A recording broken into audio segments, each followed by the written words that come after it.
Arturo Cervantes ENG, MD, General Director of Health Promotion, Mexican Ministry of Health. This special issue of the Pan American Journal of Public Health is extremely important given that it touches upon the most relevant public health topics that you have for the border areas, not only of Mexico, but of the whole region.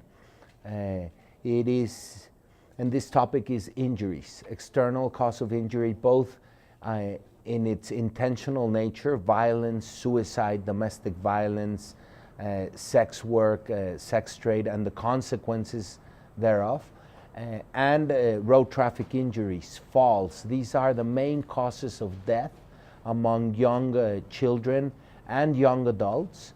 They are having incredible burden for the public health system, for the hospital system. They are having incredible cost issues for society as a whole.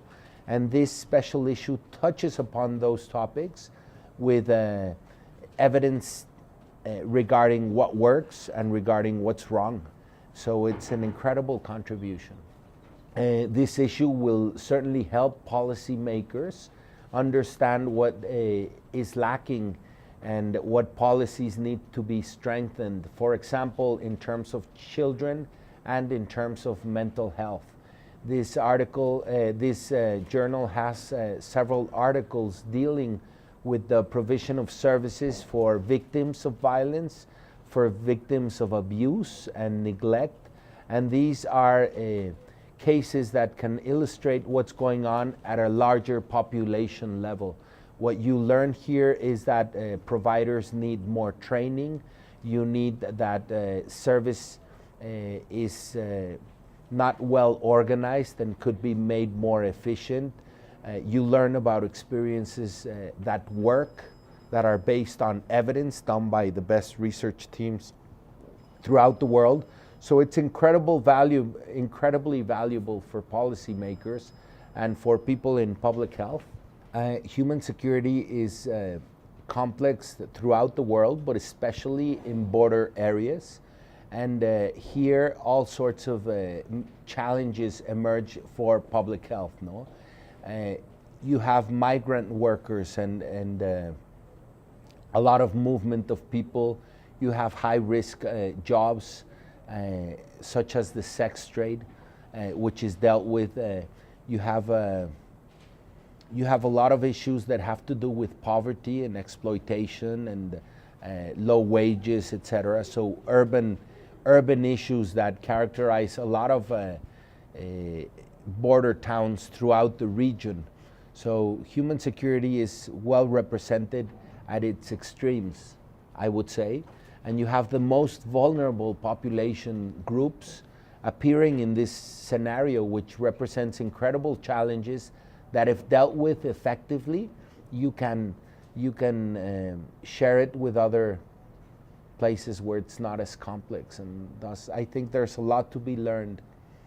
For decades now, external cause of injury has been, if you look at hotspots for the entire country, border cities such as Tijuana, Ciudad Juárez, Laredo have been on the high areas of the distribution of rates. They have been on the highest rates for insecurity, for public insecurity, for violence, specifically for homicides, but also for other types of violent and non-violent crime. So when you look at injuries specifically, looking at border areas is very important. For example, there is also in non-intentional injuries, road traffic injuries, which represent the first cause of death in Mexico from 5 to 20 years of age, and then the second cause of death from 20 to 34 is road traffic injuries, drinking and driving, not wearing seat belts. These factors in a border context are especially interesting, given that death rates in the north side of the border are very low, very low. People hardly ever die in as much in road traffic accidents. And in Mexico, that's a first cause of death for children and young adults. So there's contrasts that have to do with behavioral issues, with social and cultural issues that can certainly be changed. And so it's a very interesting issue.